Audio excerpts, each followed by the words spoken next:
암 예방하려고 채소를 꾸준히 먹는 습관을 하셨을 때 채소에 좋은 파이토케미칼, 미량영양소, 식이섬유 등이 복합적으로 작용을 해서 뇌에도 좋고 심장에도 좋고 신장에도 좋고 이런 영향을 미치게 됩니다. 그래서 한 가지 병을 예방하려고 시작했던 채소를 꾸준히 먹는 습관이 예기치 않게 여러 가지 질환을 예방하는 데도 매우 좋은 효과를 내고 있습니다.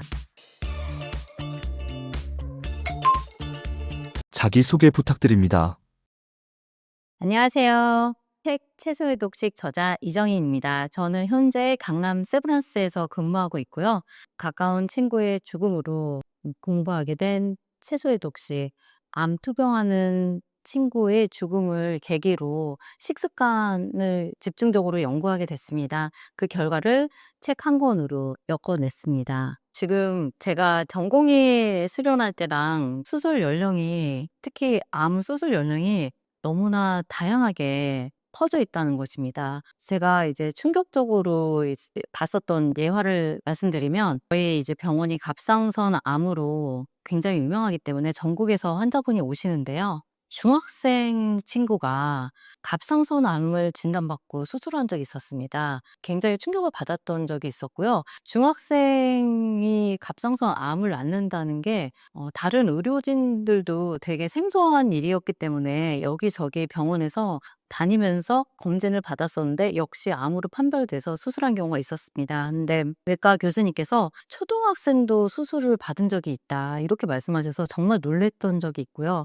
그리고 이제 개인적으로 굉장히 가슴이 아팠던 일은 20대 말기 환자가 생각보다는 좀 있으십니다. 그래서 제가 직접 뵀던 환자분은 20대 중반의 남자분이셨는데 굉장히 건강하신 모습이셨어요. 그런데 혈류로 동네에 있는 비뇨기과를 갔다가 큰 병원 가라고 권유를 받아서 오셨는데 대장암 말기였고 방광으로 전이 돼서 혈뇨가 나온 상태였습니다. 너무너무 마음이 아팠고요. 이런 10 대, 20대 그리고 30 대도 굉장히 암으로 진단받는 경우가 많이 늘었습니다. 대부분 직장 검진하면서 발견이 되고요. 직장을 다니지도 못하고 투병 생활을 해야 하는 경우도 있어서 굉장히 보면서 마음 아팠던 적이 여러 번 있었습니다. 그리고 평균 연령이 증가하다 보니 아무래도 70 대, 80대 암 환자분들도 꾸준히 내원하시게 됩니다. 그래서 남은 수명 동안 참 암 투병하시는 게 굉장히 힘드신데 이제는 암으로부터 자유로운, 또 암으로부터 안전한 나이가 없다는 것을 많이 실감하게 됩니다. 젊은 암 환자들이 급증한 이유가 있을까요?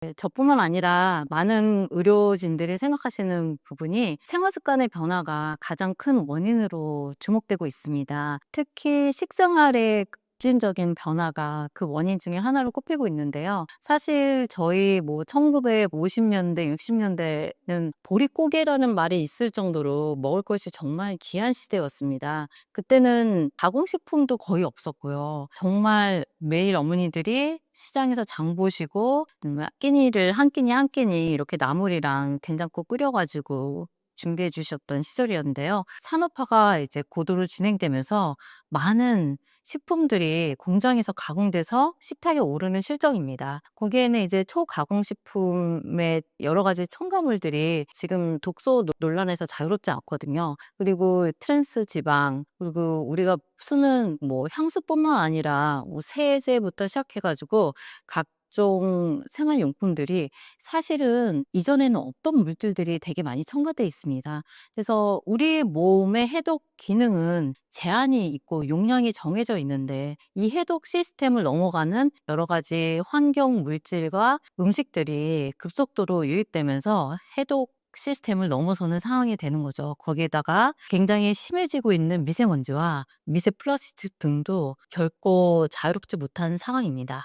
수면 부족, 불규칙한 수면, 과다한 스트레스, 운동이 부족하고 앉아있는 생활이 대부분인 현대인의 생활 습관 등이 림프 순환이나 운동 부족으로 발생하는 여러 일들이 같이 복합적으로 작용해서 사실은 해독 시스템이 원활하게 돌아가지 못하는 상황을 계속 만들고 있습니다.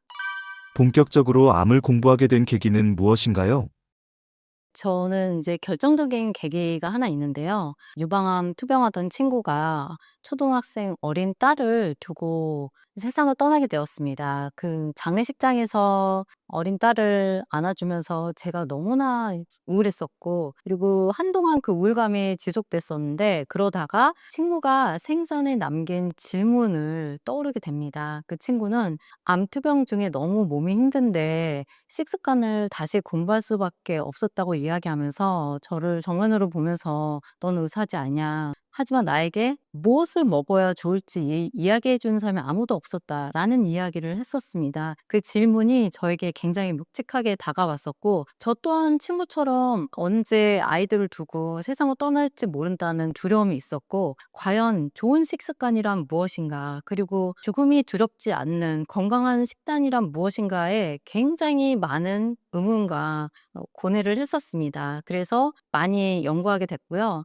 그리고 결정적으로 또 하나가, 제가 좀 평생 비만이었습니다. 그래서 어렸을 때도 정말 많은 밥을 먹고서 단 것을 후식으로 먹을 정도였고요. 얼마 전 이제 대학교 때부터 저를 알았던 언니가 "그렇게 우리가 밥 먹고 단 것을 많이 먹었는데도 암에 걸리지 않은 게 기적이다."라고 말을 할 정도로 정말 단 것을 많이 추구하는 스타일이었거든요. 그리고 이제 주변에 있는 친구들이 모두 날씬하다 보니까 저 또한 체중에 대한 고민이 많아서 이 다이어트 방법, 저 다이어트 방법 정말 많이 해 보고, 또 이제 다이어트가 끝나면 살이 어느 정도 빠지지만 또 살이 찔까 봐 요요가 무서워서 밥숟가락 드는 것을 되게 두려워하는 상황을 굉장히 많이 겪었습니다. 그러면서 도대체 살 안 찌는 식습관은 무엇인지, 그리고 '무엇이 건강한 식습관인가.'라는 질문을 저희 비만 기간 동안 굉장히 많이 하였습니다. 그러니까 식습관에 대한 고민과 고뇌는 참 누구보다도 오래됐다고 말씀드릴 수 있을 것 같습니다.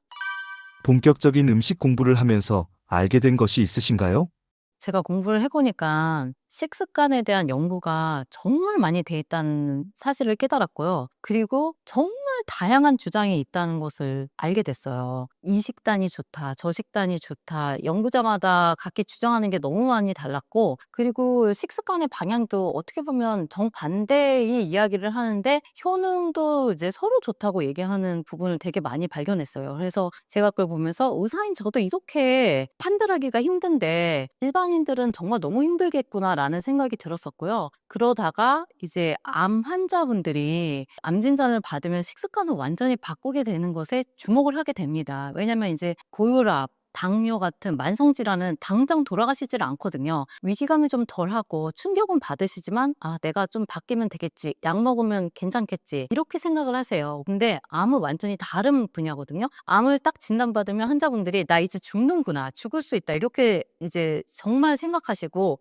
그리고 또 암이 완치됐다고 판정을 받으신 분이시라도 '나 언제 재발할지 모르다.' 항상 재발에 대한 두려움을 갖고 계세요. 그래서 생활 습관, 특별히 식습관을 완전히 급작스럽게 터닝을 하시게 됩니다. 이분들이 이제 식습관을 바꾸시는 것에서 제가 주목을 하게 됐어요. 제 친구도 이제 암으로 사망하였지만 생전에 정말 굉장히 제가 대답을 못 해줘서 아쉬웠거든요. 어떤 것을 먹어야 건강할지. 저는 그때 저조차도 답이 없었기 때문에 사실 정말 미안하게도 친구에게 당장 대답을 해줄 수가 없었습니다. 이제 암 환자분들의 식습관을 연구를 시작으로 방향을 잡기 시작했는데, 그 중심에 채소가 있다는 것을 알게 됐고, 그렇게 키워드를 잡고 보니까 여러 다른 주장을 하는 많은 식이요법들이 공통적으로 채소의 중요성은 인정하고 있다는 것을 알게 됐어요. 그래서 제가 채소가 도대체 그럼 어떤 효능이 있길래 이 많은 식단에 공통적으로 장점으로 작용하는지 알고 싶었고, 항암 식단을 하시는 분들이 왜 채소를 그렇게 중요하게 생각하시는지 연구하게 됐던 거죠. 넘쳐나는 건강식에 대한 정보, 어떻게 기준을 잡아야 할까요? 네, 첫 번째는 일단 대규모로 오랫동안 연구된 연구 논문을 중심으로 찾아봤었고요. 영양학을 의대에서 사실 그렇게 깊게 배우지를 못합니다. 지금 AI 시대에 넘쳐나는 정보 속에서 모든 분들이 "너무 정보가 많아서 힘들다."라고 얘기하시는데, 의료계 쪽도 마찬가지거든요. 그래서 질병의 기전이랑 약 약을 이제 뭐 수술 뭐 이런 거를 밝히고 배우는데도 정말 방대합니다. 그래서 사실 그간 의료 쪽은 영양학적으로 중요성은 알고 있으면서도 미처 그 부분을 포커스하지 못했던 게 사실입니다. 하지만 이제 시대가 바뀌기 시작해서요. 미국을 중심으로 생활습관 의학이라는 것이 지금 점점 대두되기 시작했습니다. 이 생활습관 의학이라는 것은 우리가 이제 의사는 병원은 이제 아파야지만 진단을 받아야지만 내원하는 곳인데요. 그 전에 우리가 생활습관을 좀 올바르게 병에 걸리지 않게 올바르게 생활습관을 정착시키면 병원에 오는 횟수도 줄고 병을 또 예방할 수 있다. 이런 이제 가이드라인을 만들게 되었습니다. 그래서 생활습관 의학에서 주장하는 것들도 많이 제가 봤었고요. 지금 영양학적으로는 굉장히 오랜 기간 동안 많은 규모, 대규모로 연구된 논문들이 꽤 많습니다. 그래서 비교적 신뢰할 만한 근거를 중심으로 많이 찾아봤었죠. 그래서 채소의 식이섬유 섭취가 많을수록 대장암의 발병률이 낮아진다는 것은 굉장히 유명한 데이터고요. 그리고 유럽에서 굉장히 대규모로 한 여러 이제 연구들이 있는데 채소랑 과일의 섭취가 증가할수록 만성 질환의 위험도가 감소한다. 이런 연구들이 많이 있습니다. 그래서 그런 연구들을 중심으로 미국과 유럽의 많은 연구들을 중심으로 제가 살펴봤던 것 같습니다. 그래서 한 개인의 주장이 아닌 여러 대규모로 연구된 연구 논문을 중심으로 공부했습니다. 암 예방 식단을 왜 모두가 주목해야 할까요? 저희가 먹는 음식은 분해돼서 온몸을 돌게 되는데 사실 한 장기만 도는 게 아니거든요. 뇌에도 돌고 심장도 돌고 신장에도 돌기 때문에 암 예방하려고 채소를 꾸준히 먹는 습관을 하셨을 때 채소에 좋은 파이토케미칼, 미량영양소, 식이섬유 등이 복합적으로 작용을 해서 뇌에도 좋고 심장에도 좋고 신장에도 좋고 이런 영향을 미치게 됩니다. 그래서 한 가지 병을 예방하려고 시작했던 채소를 꾸준히 먹는 습관이 예기치 않게 여러 가지 질환을 예방하는 데도 매우 좋은 효과를 내고 있습니다. 당뇨 환자분 중에서 26% 정도가 마른 비만이세요. 그러니까 외형적으로는 이제 굉장히 오히려 날씬해 보이시는데 당뇨가 있으신 분들이 있으시거든요. 근데 말랐다고 절대 우리가 당뇨에서 안심을 할 수가 없습니다. 왜 동양인의 이제 췌장세포가 인슐린 분비 능력이 좀 떨어진다는 보고가 있고요. 서양인보다는 체격도 작고 해서 당뇨에 걸리기 굉장히 취약한 어떻게 보면 체질입니다. 그래서 젊다고 안심할 수가 없고요. 지금 진단되지 않는 당뇨 전 단계 환자분들, 당뇨 환자분들이 의외로 굉장히 많습니다. 저희도 병원에서 이제 뵙다 보면 뭐 정형외과 수술을 하러 오셨는데 그때서야 알게 된 당뇨, 고혈압 은근히 많으셔 가지고요. 내과 환자로서 정형외과 수술을 받는 경우가 은근히 있습니다. 그러면 이제 그분들이 진단 전에는 환자가 아니셨나? 진단 전에도 환자셨거든요. 근데 단지 그때 진단되었을 뿐입니다. 그래서 우리가 병원에 가지 않든 가든 항상 식습관, 생활습관을 굉장히 조심하고 주의할 필요가 있습니다. 내가 당뇨 환자가 아니라고 해서 단 디저트 먹고 식후혈당도 한 번도 챙겨보지 않으신다면 그리고 가공식품 위주로 식사를 하시면서 단 음료를 마시고 계신다면 이게 당뇨의 위험이 커질 수 있다라는 거를 생각을 하셔야 됩니다. 제 친구가 한 이야기 중에 그 친구는 이제 암 투병하고 있는 친구긴 하지만 50이 넘으면 암 환자든 암 환자가 아니든 암 예방 식단을 해야 된다라고 이야기를 했었는데 사실은 정말 그 나이가 저는 30 이전으로 봐야 될 것 같아요. 지금 20-30대 당뇨 진단율이 엄청납니다. 그리고 사실 당화혈색소라고 하죠. 당뇨가 어느 정도 잘 조절되고 있는지 볼 때 30대가 가장 진짜 안 좋습니다. '내가 설마 당뇨겠어?' 라고 생각을 해서 막 드시다가 당뇨를 진단받음과 동시에 정말 가끔은 당뇨 합병증이 이미 와 있는 경우도 있습니다. 그래서 누구나 질병에서 자유롭지 못합니다. 우리가 노력하지 않으면 초가공식품과 정말 너무나 단 음식, 기름진 음식으로부터 몸이 감당을 할 수가 없는 시대가 되었습니다. 그래서 당뇨, 고혈압 환자처럼 채소 꾸준히 드시고 그리고 내가 정말 단 거 절제하고 암 환자분들이 생활 습관 바꾸시는 것처럼 이렇게 바꾸시는 게 결국은 도움이 됩니다. 그래서 제가 드는 생각이 책을 쓰면서 들었던 생각이요. 내가 지금 올바른 식습관을 하고 있는가 아닌가는 딱 한 가지 보시면 됩니다. 그렇지 않아야 하시겠지만 내가 암에 걸렸을 때 지금 하고 있는 식단을 유지할 수 있는지 그것을 한번 생각해 보셨으면 좋겠습니다. 내가 암에 걸렸을 때도 내가 현재 하고 있는 채소를 꾸준히 드시는 식습관을 하고 계신다면 잘하고 계신 거고요. 그리고 당장 모든 식습관을 바꿔야 된다고 하시면 그 변화가 빠르면 빠를수록 좋습니다. 아무리 좋은 약이 개발되는 AIC라고 할지라도 식습관의 중요성은 결코 바뀌지 않을 것입니다. 몸이 스스로 만드는 독소도 있나요? 우리 몸에서 독소를 만든다 하면 다들 많이 놀라시는데요. 우리가 숨 쉬고 소화하고 세포와 에너지를 만드는 모든 과정에서는 부산물이 나올 수밖에 없습니다. 대표적인 게 활성산소고요. 이 활성산소가 잘 제거되고 해독될 때는 문제가 없습니다. 그리고 소량의 활성산소는 우리 몸 면역을 좋게 하기도 하는데요. 문제는 이 과다하게 활성산소가 발생하고 이 활성산소가 제대로 제거되지 않았을 때는 세포 손상을 결국 일으키게 됩니다. 만성염증을 일으키게 되고요.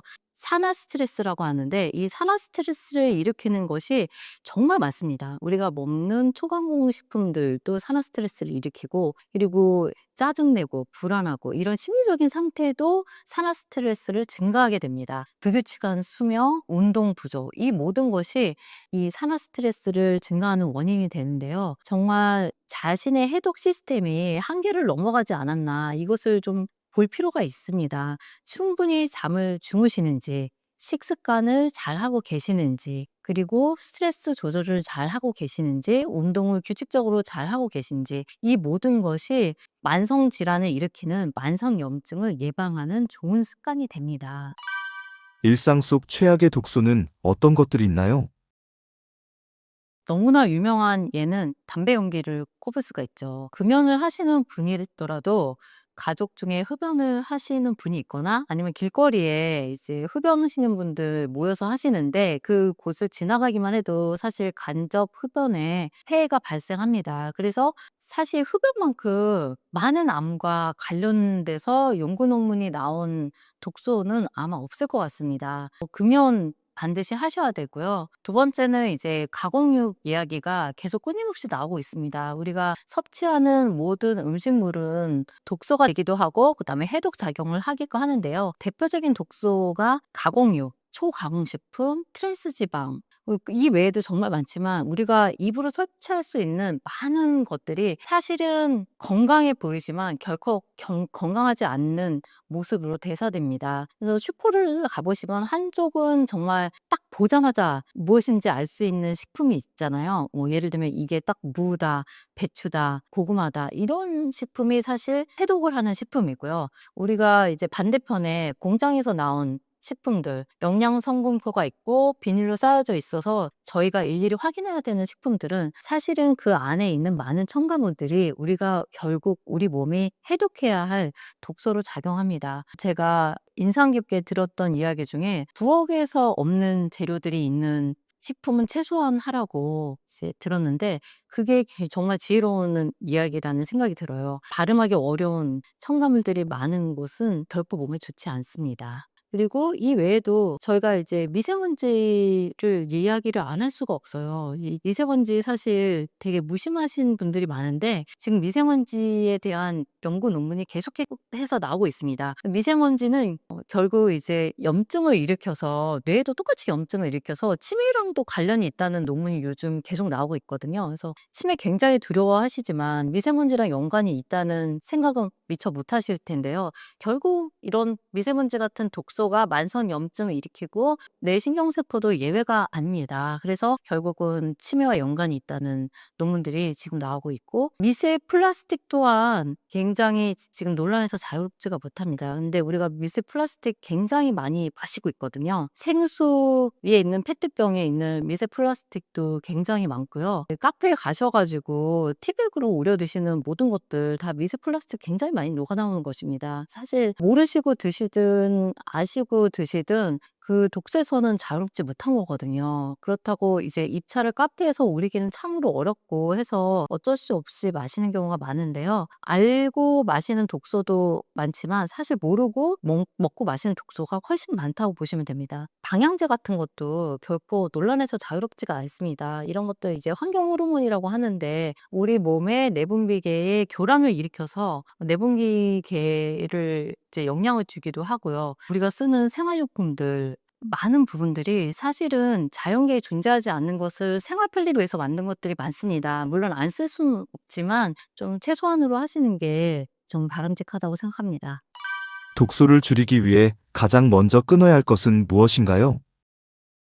저는 이제 여러 가지 독서들이 있지만 사실 굉장히 식단을 엄격하게 하시는 이제 채식주의자 분들도 가장 좀 어려워하시는 게 마지막으로 기름을 빼는 거거든요. 왜냐면 이제 기름으로 볶거나 튀기면 음식이 굉장히 맛있어집니다. 그리고 들기름 굉장히 건강하다고 알고 계시는데 사실 들기름 건강한 기름이지만 그게 사폐되지 않고 산화되지 않았을 때 건강한 기름이고 요리를 하려고 가열하게 시작한 순간 사실 들기름 같은 경우에는 고온에 굉장히 약하기 때문에 트랜스 지방으로 빠르게 변환됩니다. 그래서 우리가 마가린 같은 트랜스 지방 피한다고 들기름 좋다고 드시면서 요리를 하시는데 사실 트랜스 지방을 내가 먹고 있다고 이렇게 생각하셔도 무방합니다. 그래서 기름을 최소한으로 쓰는 요리가 사실은 건강한 요리예요. 그래서 튀기는 게 제일 안 좋고요. 고온에서 튀기는 게 제일 안 좋고 그리고 AGE가 많이 생성되기 때문에 아크릴 아마이드뿐만이 아니라 해서 발암 물질들이 많이 나오게 된다. 아무래도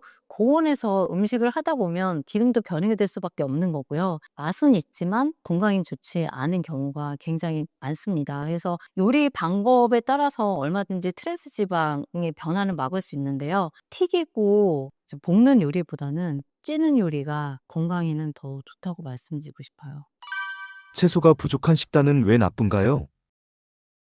채소가 부족한 식단은 한마디로 말씀드리면 해독 재료가 없는 식탁이나 마찬가지입니다. 우리가 먹는 모든 식품이 사실 채소를 잘 드시지 않는 분이라면 무언가를 또 채소를 대신한 음식을 드실 수밖에 없거든요. 채소를 안 드신다면 가공식품이나 고기를 더 드실 수 있는 거고요. 채소를 많이 드시는 분이라면 가공식품이나 고기를 좀 덜 드시는 경우가 많을 겁니다. 가공식품 그리고 고기, 특별히 가공식품 많이 드시는 분들은 해독을 하는 재료가 굉장히 부족한 상태입니다. 그래서 이런 채소가 우리 몸에서 어떤 해독 역할을 하는지 말씀드리면 일단 채소는 주요하게 세 가지 역할을 하고 있다고 보시면 돼요. 첫 번째는 항산화 역할을 하고요. 우리 몸의 활성산소들을 제거하는 역할을 합니다. 그래서 세포를 보호하고 해독 시스템을 돌리고요. 두 번째는 항염 효과가 있습니다. 우리 몸의 만성질환은 만성염증에서 시작합니다. 만성질환의 뿌리는 만성염증인데 그 만성염증을 예방하고 만성질환으로 가지 않게 하는 게 채소의 항염 효과입니다. 그리고 잘 알려진 것처럼 세 번째로는 항암 효과를 볼 수 있습니다. 그래서 암 환자분들이 채소를 꾸준히 드시는 이유가 식단을 정말 급진적으로 채소를 꾸준히 드시는 습관으로 바꾸신 이유가 채소의 항암 효과가 널리 알려져 있기 때문입니다. 그래서 이 세 가지 채소의 효능을 생각해 봤을 때 채소를 드시지 않는다고 하신다면 이 세 가지 효과를 못 누리실 뿐만 아니라 초가공식품의 여러 첨가물들이 또 몸의 독소로 작용해서 우리 몸에 유익균들보다는 유해균에게 더 이로운 역할을 하게 됩니다. 이렇게 될 경우에는 장누수 증후군이라고 많이 알려져 있는데 장벽이 독소로 인해서 헐벗어지고 제거되어야 할 독소가 다시 체내로 돌면서 온몸에 염증을 일으키는 악순환을 일으키게 됩니다. 그래서 가공식품을 많이 드시는 분들은 맛과 편리함에 익숙한 분들이신데 결코 질병에서 자유롭지 못하다는 경각심을 이제라도 가지셨으면 좋겠습니다. 식품 회사들은 이윤을 추구하는 곳이지 건강을 추구하는 곳이 아닙니다. 그런데 소비자가 바뀌면 식품 회사도 결국은 소비자들의 기호를 반영할 수밖에 없습니다. 그래서 저는 이 시대에 정말 누구보다도 소비자들이 똑똑해지셔야 한다고 생각을 합니다. 우리 몸을 해독하는 것은 얼마나 중요한가요? 제가 이제 해독 이야기하면서 해독이 얼마나 중요한가. 건강하신 분들은 사실 해독의 중요성을 잘 못 느낍니다. 그러나 제가 이제 가까운 내부 저희 아버지 이야기 드리고 싶어요. 저희 아버지가 이제 만성 신부전 환자신데요. 일주일에 3번 3시간씩 투석을 하지 않으시면 생명을 연장할 수가 없습니다. 너무 가슴 아픈 일인데요. 사실 이 상황이 되기 전까지 많은 일이 있었겠죠. 하지만 그 과정을 막지 못했고 결국은 이제 혈액투석이라는 과정을 거쳐야지 생명을 유지할 수 있는 일이 되는데요. 이 혈액투석 한 가지만 보더라도 우리 몸의 해독이 얼마나 중요한지 알 수가 있습니다. 우리 몸은 여러 기관들이 해독 과정에 참여하는데요. 제일 중요한 기관이 간이고요. 그다음에 신장입니다. 주요한 두 기관이 잘 기능을 해줘야지 우리 몸 안의 독소가 더 이상 독소로 작용하지 못하게 됩니다. 하지만 간이 안 좋으시거나 신장이 안 좋으신 분들은 간과 심장이 기능을 제대로 못하기 때문에 외부적으로 혈액을 돌려서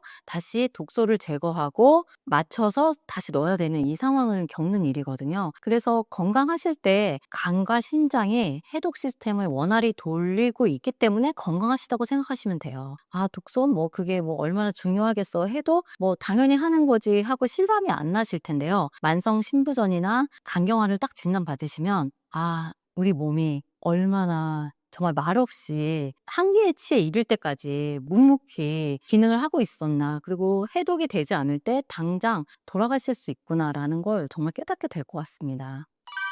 우리 몸의 해독을 위해 꼭 지키는 것이 있으신가요? 첫 번째는 일단 안 좋은 것을 최대한 섭취하지 않는 게 첫 번째입니다, 사실은. 저희 가족들은 사실 뭐 햄 소시지를 제가 사지를 않기 때문에 굉장히 초반에 불만이 많았어요.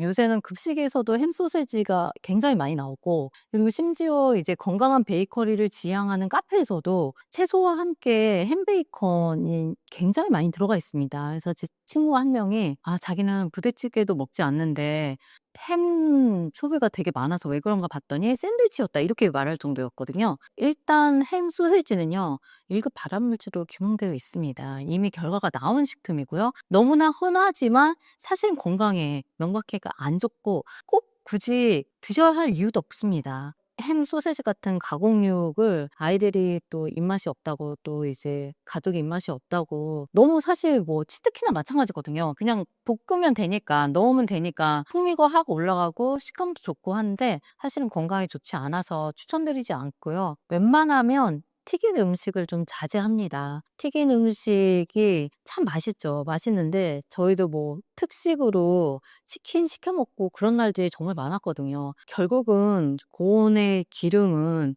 여러 가지 안 좋은 발암물질을 낼 수밖에 없습니다. 최대한 자제하고 있고요. 예, 오키나와 이제 건강한 할머니, 할아버지들처럼 돼지고기를 먹더라도 수육의 형태를 드시는 것이 좋고, 마이야르 반응이라고 해서 좀 더 겉은 바삭하고 속은 이제 부드럽게 하는 요리법도 한때 유행했지만 결코 건강한 습관이 아닙니다. 근데 어쩌다 드실 수는 있죠. 저도 가끔은 먹습니다. 하지만 제가 이제 여러 가지 채소를 먹고 채소의 자연의 맛에 익숙해지고 각종 첨가물이 든 초가공식품을 많이 줄이다 보니까 결국은 이런 생각이 들더라고요. 어떤 음식을 이제 딱 봤을 때 옛날에는 맛있어서 먹었거든요. 맛있어서 먹었는데 이제는 '이걸 왜 먹어야 하지?' 이런 생각이 듭니다. 거기까지는 진짜 오래 걸렸어요. 그런데 옛날에도 이제 음식을 수행의 수단으로 보는 시각이 계속 있어 왔어요. 요즘 뭐 미니멀 라이프 굉장히 많이 유행했었는데 결국 그 미니멀 라이프도 음식으로 결국 갈 수밖에 없거든요.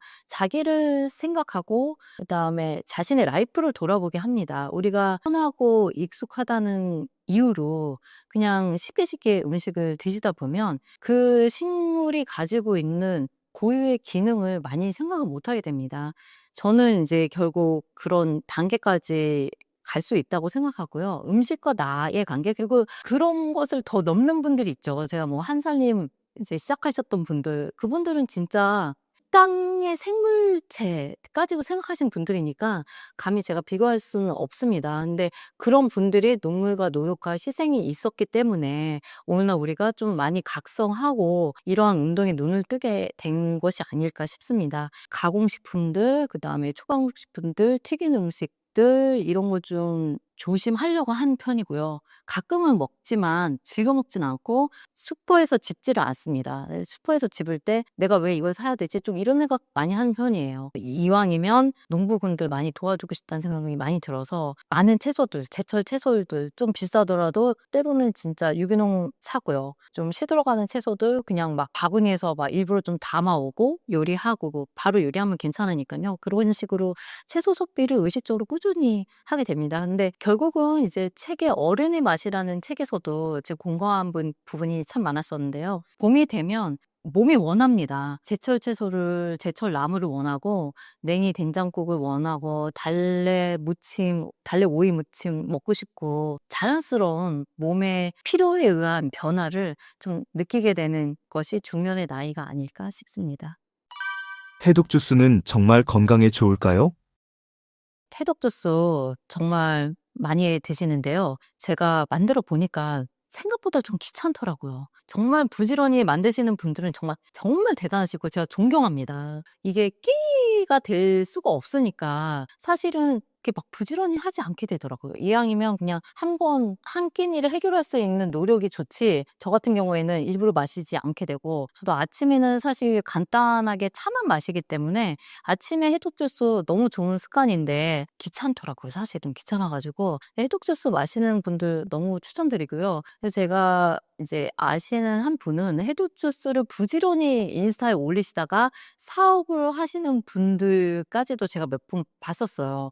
되게 건강하시고 그런 노력들 굉장히 응원합니다. 집에서 해독 주스 만드시는 분들은 여러 책들이 있거든요. 그런 거 이제 인스타에도 많이 있고 책도 있고 시판 제품도 있습니다.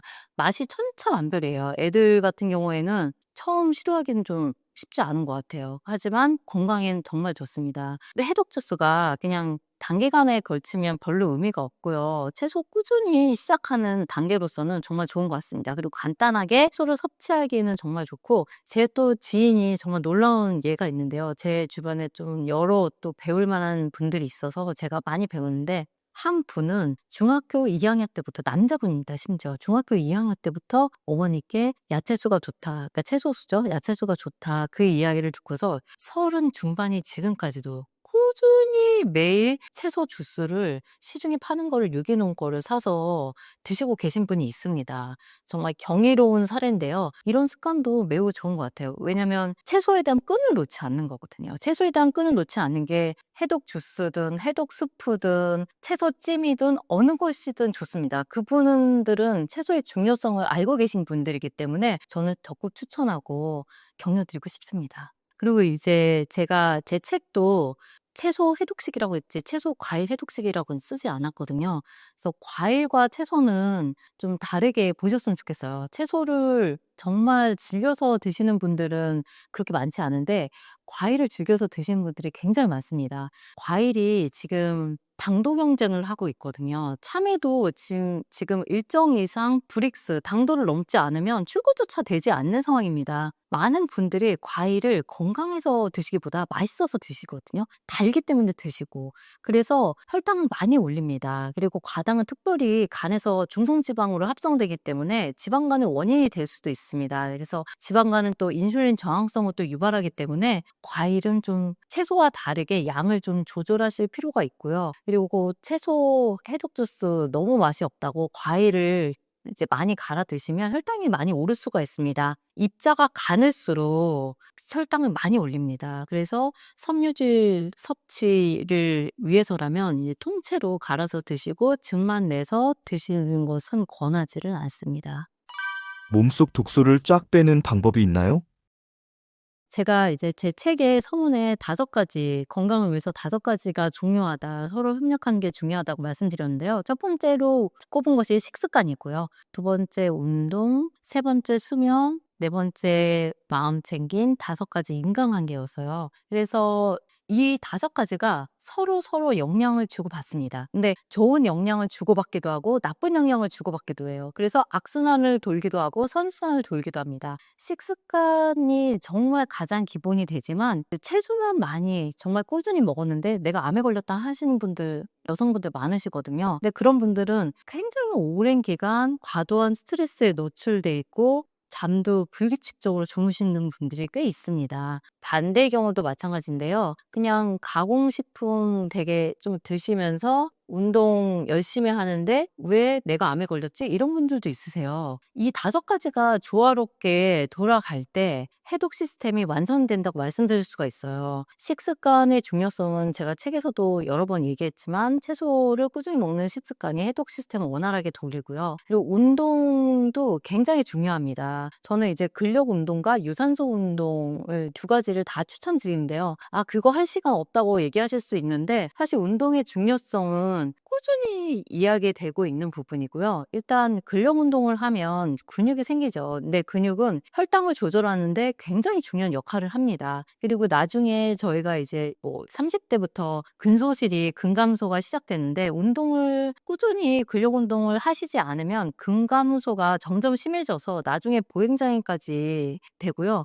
보행장애가 되면 어디 넘어지셨을 때 골절이 되셔 가지고 다시 일어나지 못하고 돌아가시는 경우까지 최악의 경우도 이렇게 생길 수가 있습니다. 그래서 일본에서 이제 노인분들이 가장 중요하게 생각하는 2가지가 근력과 연금이라고 말씀하실 정도예요. 그래서 초고령 사회의 일본의 예를 보더라도 오래 살수록 정말 근육이 중요합니다. 근력 운동 추천드리고요. 유산소 운동은 이제 걷기, 그 걷기보다 조금 더 이제 말씀드리고 싶은 게 요즘 유행하는 뛰기입니다. 그래서 슬로우 조깅은 크게 무리가 가지 않습니다. 슬로우 조깅 뭐 속도 기록에 연연하실 필요 전혀 없고요. 이제 슬로우 조깅으로 뛰는 것보다는 훨씬 느리게 그래서 설렁설렁 이렇게 그냥 편안하게 뛰시면 옆에 사람이랑 이야기할 정도의 속도라고 말씀드려요. 무릎도 아프지 않고 고관절도 아프지 않고 이제 짧은 거리부터 이렇게 꾸준히 이제 하시면 뇌에도 정말 좋습니다. 치매 예방에도 운동이 좋다는 거는 밝혀진 얘기고요. 그리고 수면이 정말 중요합니다. 너무 재밌는 것들이 많고 넷플릭스도 많고 유튜브도 많고 딱 그냥 핸드폰만 들면 전 세계랑 연결된 세상이잖아요. 이런 시대일수록 의도적으로 정말 수면 관리하고 마음 챙김 관리하는 게 정말 중요합니다. 다음날 출근해야 되고 다음날 일을 해야 되는데 다음날 일이 있는데 밤 12시가 넘어서까지 핸드폰을 만지작거리시다가 또 각성되시기도 하죠. 그러면 잠을 또 못 이루시다가 뒤척이시다가 컨디션 또 안 좋아서 아침에 아이스 아메리카노 대용량으로 또 시작하시면 이게 몸이 해독 시스템이 돌아가지를 않습니다. 그래서 의도적으로 사실 책의 마지막 챕터를 도시사회로 살자라고 일부러 넣었어요. 근데 정말 우리가 도시에서 살면서 의도적으로 연결을 좀 끊을 필요가 있습니다. 인터넷 세계를 끊을 필요가 있고요. 지인과의 연락도 조금 의도적으로 끊고 나를 돌아보는 시간을 좀 많이 가져야 됩니다. 내가 어떨 때 나를 좀 편안하게 생각하는지, 그리고 내가 어떨 때 이제 기쁜지 행복한지 그거 모르시는 분들 너무 많으시거든요. 그래서 자기 돌봄을 이제 삶은 결국 자기 돌봄과 타인 돌봄인데 타인에 대해서 신경을 쓰시는 시간을 좀 줄이셔 가지고 자기를 좀 알아보고 자기를 좀 돌보는 시간이 좀 많아져야 된다는 생각이 듭니다. 그게 제 책의 이제 채소 해독식이라는 것도 사실 자기를 돌보는 가장 기본적인 돌봄이 저는 자기 자신한테 건강한 음식을 먹이는 거라고 생각하거든요. 자기 돌봄의 정말 가장 기본적이고 중요한 원리라고 생각합니다. 자신에게 건강한 음식을 먹이고 자기가 또 자신에게 충분한 수면을 제공하는 거. 이거 정말 중요하고요. 우리가 뇌도 노폐물이 나옵니다. 뇌도 노폐물이 나오는데 우리가 이제 치매의 원인이라고 밝혀져 있는 베타 아밀로이드가 언제 많이 씻겨 내려가느냐? 깊은 수면일 때 많이 씻겨 내려갑니다. 그래서 우리가 많이 잘 못 자는 게 충분히 못 자는 게 치매랑 무슨 상관이지? 상관이 많습니다. 그래서 많이 알려지지 않았지만 정말 충분히 주무시는 게 치매 예방에도 너무 중요합니다. 글림프 시스템이라고 하는데 글림프 시스템이 활발히 이제 해독물질 내보내는 시간이 잠을 잘 잘 때입니다. 그래서 잠을 충분히 좀 약속을 미루시거나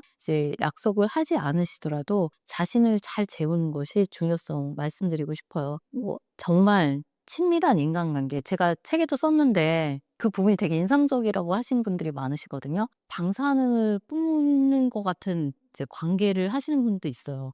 이제 방사능 우리가 눈에 보이지가 않잖아요. 피폭된다고 하잖아요. 눈에 보이지가 않는데 만날 때 왠지 불편합니다. 이야기하고 있는 동안 왠지 불편하고 헤어지고 나면 기운이 없습니다. 기운이 없고 왠지 힘이 쫙 빠지고 눕고 싶고 피곤하고 뭔지 딱 어떤 감정인지 딱 잡히지도 않고요. 피폭된 거거든요. 저는 피폭이라고 쓰고 싶어요. 사랑으로 인해서 피폭될 수 있습니다. 왜냐하면 진짜 정말 다양한 사람들이 계시더라고요. 근데 그런 감정을 느끼셨다면 자신을 잘 돌보시는 게 중요할 것 같고요. 이제 좀 나이가 드시면 관계도 잘 좀 정리하시는 게 지혜로운 방법일 수도 있다는 생각이 듭니다. 좋은 음식 먹고 잘 주무시려고 노력하시고 마음가짐도 잘 하시면서 운동도 하시는데 관계에 너무 끌려다니시면서 스트레스 받으시면 정말 힘드십니다. 그래서 지혜롭게 이 5가지 축을 잘 운영하셨으면 좋겠습니다. 간 해독에 가장 좋은 음식은 무엇인가요? 저는 이제 제 주변에 이제 지혜롭게 채소를 잘 드시는 분들이 많아서 많이 배우게 되는데요. 한 분의 예를 들어볼게요. 그분은 1년 내내 양배추가 냉장고에서 떨어지지를 않습니다. 양배추는 대표적인 십자화가 채소예요. 십자화가 채소는 정말 좋은 게 이제 우리가 씹을 때 설포르판이라는 물질이 되는데요. 이 물질들이 해독 기능에 정말 중요한 역할을 합니다. 간 효소를 활성화시키고요. 이런 십자가 채소에 양배추, 브로콜리는 항암 식품에 늘 빠지지 않는 명단이죠. 근데 이제 우리나라에서 식습관 브로콜리, 양배추 익숙하지 않다 이야기하시는 분들이 있는데 무순도 괜찮습니다. 무순, 브로콜리 새싹도 브로콜리보다 더 많은 황산화 물질을 낸다고 알려져 있어요. 그래서 일부러 항암 효과를 극대화하시기 위해서 브로콜리 새싹을 기르시는 분들이 있으시더라고요. 그래서 저도 너무 궁금해서 책에서 읽고서 그 브로콜리 새싹을 좀 길러봤거든요. 근데 물만 주면 정말 잘 자랍니다. 브로콜리 새싹도 한번 길러보시고 드시는 것도 방법인 것 같고요. 적극적으로 이런 십자화가 채소를 드시는 게 정말 좋습니다. 돈가스 드실 때라도 양배추를 정말 많이 썰어 가지고 옆에서 이제 같이 드시고 이제 뭐 찌개, 뭐 양배추 된장도 많이 드시거든요. 양배추를 이제 여러 가지 한 채소를 보셨을 때 여러 가지 채소 활용법을 생각하시면 좋습니다. AI 시대잖아요. "집에 양배추 있어. 양배추 요리 어떤 거 추천해 줘." 이러면 진짜 요리 방법들까지 다 상세히 다 나오고요. 예를 들어 이제 알배추, 작은 배추라고 하죠. 알배추 하나를 딱 사셨을 때 활용을 쌈채소로도 활용을 하시지만 이제 안쪽에 있는 부드러운 부분은 쌈채소로 드시고요. 그다음에 중간 부분은 채 썰어서 된장국으로 드시고 바깥에 질기고 큰 부분은 배추전으로 드시면 됩니다. 그래서 한 채소를 가졌을 때 냉장고에 썩히지 마시고 여러 가지 채소 활용법을 AI를 활용하거나 이지스타를 활용하거나 뭐 유튜브를 활용하셔서 정말 팔도 강산에 정말 요리 고수분들이 굉장히 많으시거든요. 특히 우리 어머님들 진짜 고수분들이 많으신데 최대한 영상 활용하셔서 그렇게 다양하게 이것저것 시도를 해 보셨으면 좋겠습니다. 십자가 채소는 항암 하시는 분들이 정말 빠지지 않고 드시는 채소인데요. 항암, 항산화, 항염 효과가 굉장히 잘 알려져 있고 항상 상위에 링크되는 채소고요. 그리고 일단 계절을 타지가 않습니다. 그게 너무 좋은 것 같아요. 1년 내내 봄나물과 달리 봄에 잠깐 나오는 봄나물과 달리 1년 내내 재배하기 때문에 양배추 항상 많이 드실 수 있고 브로콜리 항상 많이 드실 수 있으니까 강력히 추천드립니다. 그리고 요리하실 때 양파랑 이제 마늘 같은 거 활용 많이 하시면 좋은데요. 냉동실에 양파랑 대파, 고추 슬라이스해서 파는 냉동 채소들이 굉장히 많고 간마늘도 뭐 소용량, 대용량 많이 있으니까 그 적극 활용하셔서 요리를 하시면 정말 채소가 가진 많은 유익한 이점들을 누릴 수가 있습니다. 요리하실 때 이제 냉동 간 마늘을 먼저 꺼내 놓고 국 끓이기 시작하시고 제 요리하시기 시작하시면 그 사이에 자연스럽게 녹으니까 또 자연스럽게 활용할 수가 있습니다. 제가 얼마 전에 본 영상 중에서 일본인 장수 할아버지가 계셨거든요. 근데 그분이 너무 요리를 잘하시는 거예요. 근데 어떻게 요리를 하시냐면 너무 쉽게 요리하시고 재료를 너무 잘 쓰시는 겁니다. 예를 들어 채소를 양배추 뭐 이런 걸 사 오시면 비닐봉지를 5개를 피세요. 피셔 가지고 5 일치의 된장국 재료를 만드시는 거예요. 양배추 채 썰어 가지고 5 등분 해서 나누시고 비닐봉지 안에 버섯도 그렇게 나누시고 쑥주도 그렇게 나누시고 뭐 이런 식으로 여러 가지 이제 채소들을 다 나눠서 묶어 가지고 그대로 냉동실에 넣으십니다. 그리고 된장국 끓이실 때 그 야채만 딱 넣으시면 되거든요. 이렇게 용도별로 채소들이 굉장히 많이 나왔습니다. 지금은 냉동 채소의 전성시대라고 할 수 있는데요. 된장국용, 뭐 볶음 채소, 볶음밥용, 구운 채소, 냉동 구운 채소도 있고 그 냉동 찜 채소도 있어요. 제가 얼마 전에 굉장히 감탄을 했는데 냉동 찜 채소도 정말 종류별로 많이 나와 있어요. 그래서 그냥 냉동실에 꺼내서 전자레인지 잠깐 돌리시면 되거든요. 그렇게 꾸준히 드시는 것도 정말 좋을 것 같습니다. 또 이제 제가 아는 또 지혜로운 지인 한 분은 항상 요리를 이제 시작할 때 당근이랑 오이를 썰어서 놓습니다. 그래서 반찬이 여러 반찬 중에서 항상 생오이, 생당근이 딱딱 잘라져 있어요. 우리가 생각할 때는 이게 무슨 요리인가 하지만 그 가족들에게는 너무나 익숙한 채소 섭취 방법이거든요. 요리하지 않아도 돼요. 그냥 잘라 먹기만 하면 돼요. 1년 내내 당근이랑 오이가 올라갑니다. 그것도 너무 지혜로운 방법인 것 같아요. 그리고 아까 제가 양배추 1년 내내 떨어지지 않는다고 했던 그 지인분은 간식도 채소로 드세요. 그분이 얼마나 건강하시냐면 체중도 정상보다 살짝 낮은 상태신데 근육이 너무 많아서 PT 해 주시는 선생님이 "대회 나가시냐?" 이렇게 얘기하실 정도거든요. 그 정도로 정말 관리를 잘 하시는 분인데 그분이 드시는 간식이 여름에는 오이를 드시고요. 겨울에는 콜라비를 박스째 사셔서 드십니다. 그리고 언제든지 드실 수 있게 항상 소분해 놓습니다. 그게 너무 지혜로우신 것 같아요. 그리고 뭐 방울토마토 수시로 드시고요. 이런 좋은 습관들이 채소의 섭취를 늘리게 하고 또 몸을 좋게 하는 것 같습니다. 마늘 양파. 마늘 양파를 그냥 드시기는 참 힘들잖아요. 요리하실 때 부재료로 쓰시면 양파가 단맛이 은근히 있어서 설탕을 추가하지 않아도 음식에 단맛을 내는데 정말 유용합니다. 그리고 간마늘을 많이 활용하시면 나물을 무칠 때도 활용하기가 좋고요. 국을 끓일 때 깔끔한 맛을 낼 수 있어서 좋습니다. 그리고 마늘이 나는 계절이 되면 우리 어머님들 마늘 피클 굉장히 많이 담그시거든요. 근데 마늘 피클도 정말 좋고요. 그리고 이제 마늘이 이 매운맛이 이제 속이 아리다고 하시는 분들은 어떤 분들은 마늘을 쪄서 찐마늘을 계속 지속적으로 드시는 분도 있으세요. 그것도 너무 좋은 방법이라고 생각하고 마늘과 양파도 정말 항염, 항암, 항산화 효과가 뛰어난 제품이라고 말씀드릴 수가 있어요. 늘 상위 링크에 되는 정말 좋은 채소입니다. 다양한 채소가 가지고 있는 다양한 색깔들은 어떻게 보면 이제 굉장히 그냥 이쁘다 이렇게 느끼실 수가 있는데 사실 채소가 가진 다양한 색깔, 다양한 향과 다양한 맛은 그 채소의 고유의 파이토케미칼을 나타냅니다. 파이토케미칼은 식물이 자신을 보호하기 위해서 만든 물질인데요. 우리가 섭취할 때 굉장히 유익한 효과들을 많이 냅니다. 빠지지 않고 늘 채소의 효과를 얘기할 때 나오는 파이토케미칼인데 파이토케미칼은 채소의 여러 가지 효과주 중에서 아까 말씀드린 대로 항염, 항산화, 항암 효과가 있습니다. 이게 복합적으로 작용을 해서요.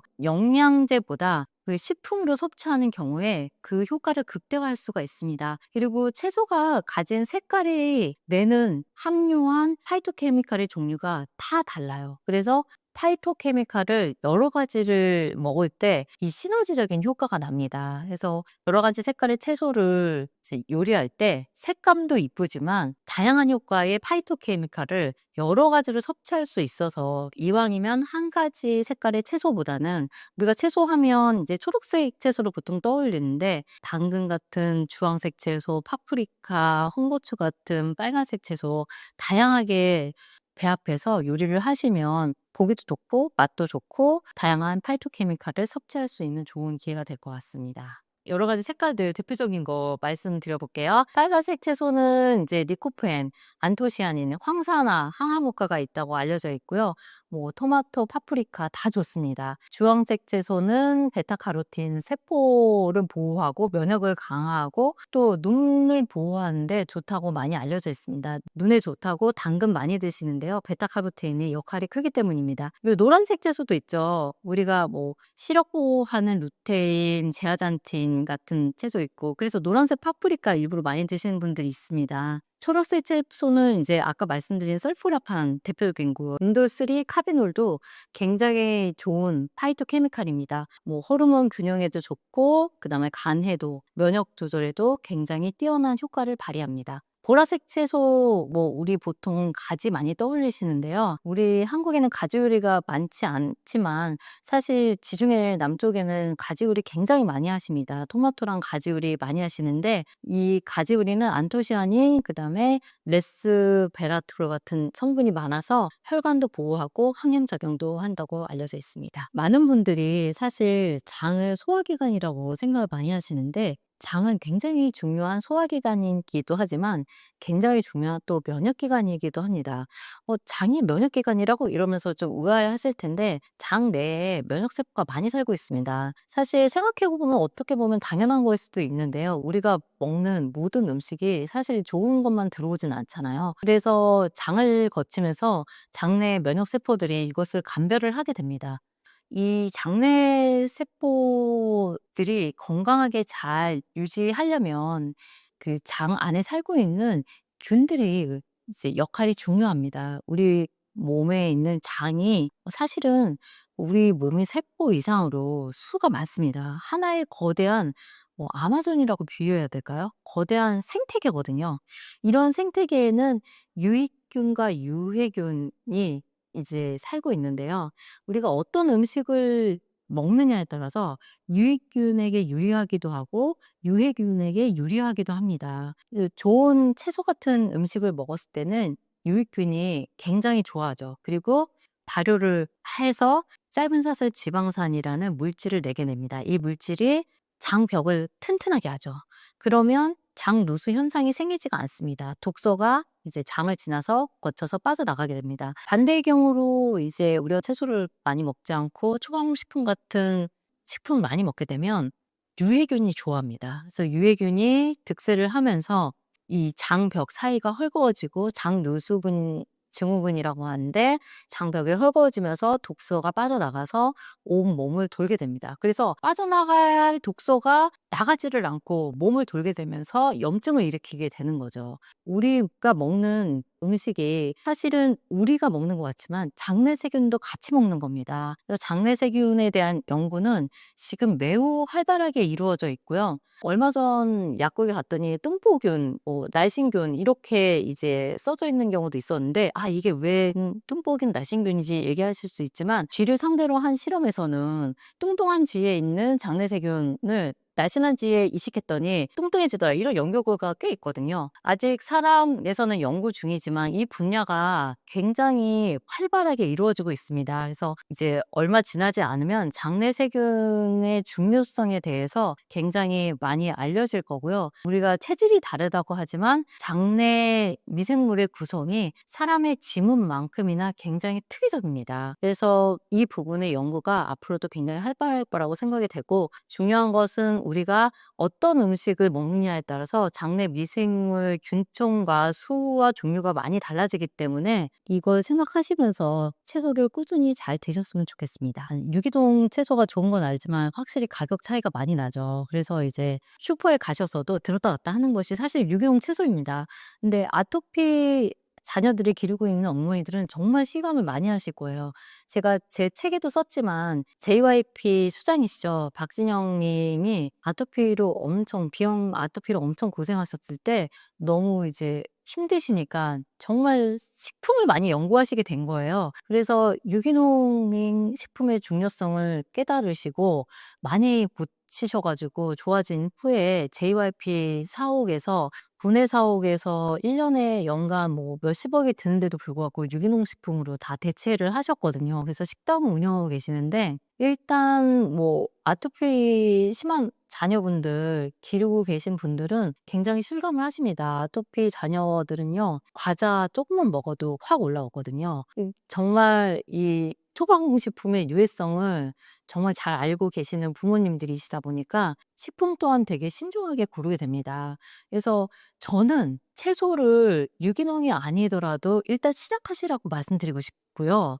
나중에 정말 뭐 고기 소비가 많이 줄고 초강호 식품에 쓰는 돈이 많이 준다면 유기농으로 서서히 전환하시는 것도 좋으시겠다라는 생각이 듭니다. 그리고 좀 예민하신 분이라면 처음부터 유기농 채소를 좀 시작하시는 게 좋지 않을까 싶습니다. 왜냐하면 이 잔류 농약이 결국은 우리 몸에서 해독해야 할 독소로 작용을 합니다. 그리고 장기간 이 농약이나 화학 비료를 많이 쓴 채소를 먹었을 때 나타나는 부작용에 대해서는 좀 연구가 그렇게 많이 되진 않았어요. 그래서 그 장기 영양에 영향을 미치는데 이게 이제 연구 중이기 때문에 사실은 좀 유기농 식단 하시는 게 좋지 않을까 싶습니다. 유기농 식단을 이제 추천드리는 것이 결국 유기농 농사를 지속하게 하거든요.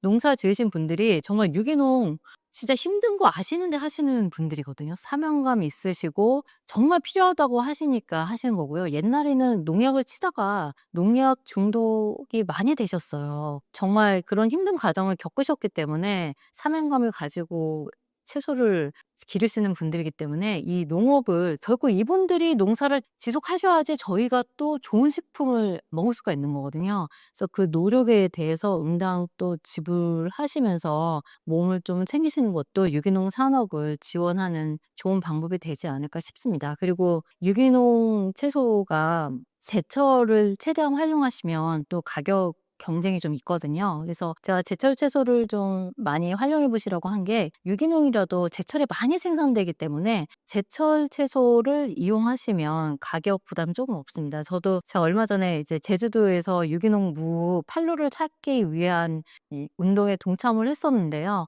너무 좋은 식재료들이 판로를 찾지 못해서 또 못생겼다는 이유로 버려지기도 합니다. 그런 회사들을 많이 또 응원해 주셨으면 좋겠습니다. 또 유기농 식품이 또 지혜로운 선택이 될 수 있는 게 유전자 변형 식품, GMO에서 좀 자유롭습니다. 우리나라에서 제일 많이 수입하는 유전자 변형 식품이 대두랑 옥수수인데요. 대두랑 옥수수 다 이제 가축사료에 많이 쓰이고 대두는 이제 콩기름으로 쓰이고 또 간장으로도 많이 쓰이고 옥수수는 액상 과당으로도 많이 쓰이는데요. 이런 유전자 변형 식품이 사실 시중에 굉장히 많습니다. 제품의 뒷면을 보시면 "유전자 변형 식품 함유 가능성이 있습니다." 이렇게 써져 있는 가공식품도 꽤 많거든요. 근데 유기농 식품은 이런 유전자 변형 식품을 쓸 수 없기 때문에 유전자 변형 식품이 안정성이 지금 확보가 돼 있지 않는 상태입니다. 그런 것을 피하고 싶으시다면 유기농 식품을 선택하는 것이 또 현명한 소비일 수도 있습니다. 샐러드부터 시작하라고 말씀드렸는데 샐러드가 정말 간단하기 때문이에요. 채소를 씻는 것도 힘들다 하시는 분들은 정기 배송하시면 됩니다. 그냥 비닐팩 딱 열면 그냥 바로 먹을 수 있게 드레싱이랑 같이 나오거든요. 근데 정기 배송하는 이제 시스템을 하시기를 제가 추천드리는데 채소가 있어야지 드시거든요.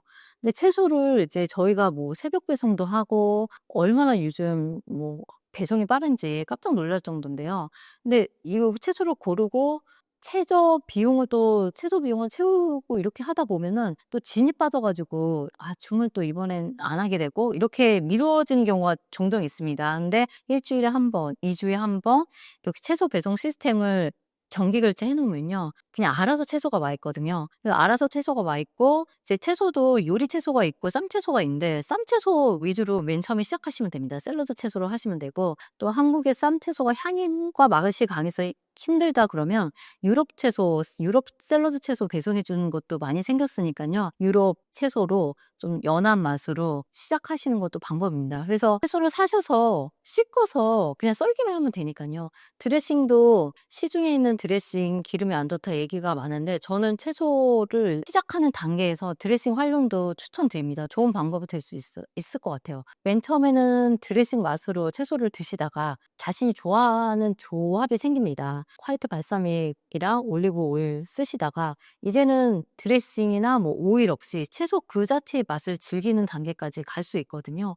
일단은 식고 간편하다는 점에서 요리를 할 필요가 없다는 점에서 샐러드를 추천드리고요. 샐러드만 드시면 또 배가 금방 고프다고 하시는 분들이 있어요. 이분들에게는 렌틸콩이나 정아리콩 같은 삶은 콩을 추가하시는 것도 방법이고요. 뭐 두부 그리고 후무스, 요즘 병아리콩 갈아 가지고 후무스도 시판 후무스도 굉장히 많습니다. 그리고 인도네시아 전통 발효식품인 템페도 많이 추천드리거든요. 템페도 그냥 뭐 살짝만 기름 없이 구워도 그 몇 개만 먹어도 굉장히 든든합니다. 젊은 분들에게 다이어트 식선으로 굉장히 많이 유행하는데 템페도 좋습니다. 그래서 뭐 생선도 좋고 닭가슴살도 좋습니다. 이런 양질의 단백질이랑 같이 추가하셔 가지고 드신다면 '아 샐러드가 먹으면 배가 허헛하다.' 이런 기분은 안 드실 것 같아요. 그래서 좋은 경험이 있어야지 지속할 수 있거든요. 샐러드 먹고도 포만감이 있고 화장실도 잘 가고 요리도 간단하고 '괜찮다.' 생각이 드시면 계속 지속할 수가 있고 저는 그 출발이 샐러드로서 괜찮다고 봅니다. 한국인 찌개 너무너무 맛있죠. 저도 김치찌개 엄청 좋아하는데요. 제가 채소를 많이 넣는다고 채소를 엄청 많이 넣었더니 저희 가족들이 "이게 찌개인지 아닌지 잘 모르겠다." 이렇게 얘기한 적도 있었어요. 근데 저는 일단 '찌개를 짜게 먹어야 제맛이지.'라고 생각하시는 분들이 많은데 찌개도 채소 회독식으로 얼마든지 활용이 가능하거든요. 근데 기존의 이미지를 조금 탈피할 필요가 있습니다. 채소를 일단 기존에 넣었던 것보다는 좀 더 많이 넣으셨으면 좋겠어요. 그리고 채소가 흐물거려서 싫다 하시는 분들은 버섯 정말 추천드립니다. 버섯도 정말 좋은 해독식의 원료고요. 그래서 버섯과 여러 가지 채소들을 일단은 많이 넣고 그리고 간을 좀 약하게 하셔야 됩니다. 찌개를 짠맛으로 드시다 보면 고혈압도 사실 자유롭지가 않거든요. 그래서 슴슴하게 드시는 것이 건강에 좋습니다. 그리고 자신이 얼마나 짜게 드시는지 사실 모르시는 경우가 많고 요리를 잘하시는 어머님들도 나중에는 미각이 좀 둔해지시거든요. 젊은 20 대들은 "아 좀 짜다."고 하는데 연세 드신 부모님들은 "아 짠가?" 이렇게 말씀하시는 경우가 있으세요. 가정용 염도계 체온계만 하거든요. 그래서 별로 비싸지 않습니다. 사셔 가지고 적정한 염도의 찌개인가 이 객관적으로 한번 보시는 것도 좋은 방법이 될 것 같아요. 그리고 국물을 많이 드시려고 하시지 마시고 그냥 '맛만 더한다.' 이런 식으로 드시면 얼마든지 찌개도 채소 해독식으로 활용할 수가 있습니다. 채소 플래터 추천드립니다. 채소를 얇게 슬라이스 해 가지고 여러 가지 채소를 살짝 에어프라이어에서 구우면요. 한 끼로도 훌륭하고 정말 다양한 파이토케미칼도 먹을 수가 있습니다. 제가 에어프라이어에 채소를 굽기 시작한 게 제 지인이 가지를 슬라이스해서 에어프라이어에 구웠는데 샐러드에 넣기가 너무 좋다는 이야기를 듣고 나서였어요. 그리고 근데 실제로 해 봤더니 가지가 쫄깃쫄깃 너무 맛있더라고요. 아 가지가 참 요리하기 힘든 재료인데 에어프라이어에서 살짝 구워서 먹으니까 식감도 확 살아나고 가지라고 느끼지 않을 정도의 맛을 내는 것을 보고서 제가 가지를 굉장히 사랑하게 됐습니다. 그리고 방울토마토를 반 슬라이스해서 살짝 반건조해서 에어프라이어에서 반건조해서 샐러드에 추가했는데 이 맛도 정말 좋았습니다. 그래서 생채소 때와 달리 구운 채소의 맛이 이제 식감과 향, 맛이 조금 달라서 재미가 있습니다. 맛도 좋고요. 그래서 에어프라이어에 여러 가지 채소를 슬라이스해서 한번 구워 보시기를 추천드리고요. 그렇게 구운 것들을 카레에 활용해도 좋습니다. 우리가 카레 하면 뭐 감자, 당근, 생걸로 이제 끓이시는데 그런 살짝 구운 채소들도 충분히 활용이 가능합니다. 일부러 그렇게 만드는 또 요리사분도 계시고요. 그리고 에어프라이어에 기름을 이제 두른 경우도 있지만 채소들을 구울 때는 기름을 두르지 않아도 충분히 맛이 있으니까 그냥 그대로 이용해 보시는 것도 방법일 것 같습니다. 간식으로 이제 뿌리 채소들을 구우면 좀 많이 달달해지거든요. 단호박 그리고 저 같은 경우에는 고구마를 스틱 형태로 채 썰어 가지고 구워서 간식으로 또 친구 모임에 가져가게 되는데 굉장히 인기가 좋았습니다. 그래서 건강한 간식으로 또 이런 뿌리 채소들 활용들 또 추천해 드립니다. 에어프라이어에 편리함이 있지만 영양소 손실이 크지 않을까 활용에 주저하시는 분들이 계신데요. 어떤 형태로든 채소는 요리를 하면营養소의 변형이 일어나기 마련입니다. 그래서 에어프라이어를 하실 때 100 가스도 이상으로 하는 거는 권해 드리지는 않고요. 그리고 의외로 이제 조사 결과에 의하면 영양적 손실을 그렇게 크지 않았다라는 결과도 있습니다. 그래서 저는 생각할 때 이것저것 이제 이 채소 저 채소 이제 영양 따지시고 조리 방법 따지시면 굉장히 힘드시거든요. 그냥 어떤 채소든지 어떤 조리법이든지 내가 익숙해지고 편해지면 그것이 좋은 요리법입니다. 저는 그렇게 생각합니다. 제 또 지인 중에 한 분은 홀토마토 소스로 활용해서 이제 채소 스프를 드시는데요. 예, 너무너무 아침에 편리하고 좋다고 하셨거든요. 여러 가지 채소들을 깍둑 썰기 하셔 가지고 물 넣고 살짝 끓이다가 토마토 홀 소스를 붓고서 그 토마토의 맛이 굉장히 진하게 우러나와서 너무 좋다고 하셨어요. 그래서 아침에 먹고 나서 속이 너무 편해지고 화장실도 잘 간다고 하셨는데 저는 되게 지혜로운 방법이라고 생각을 하거든요.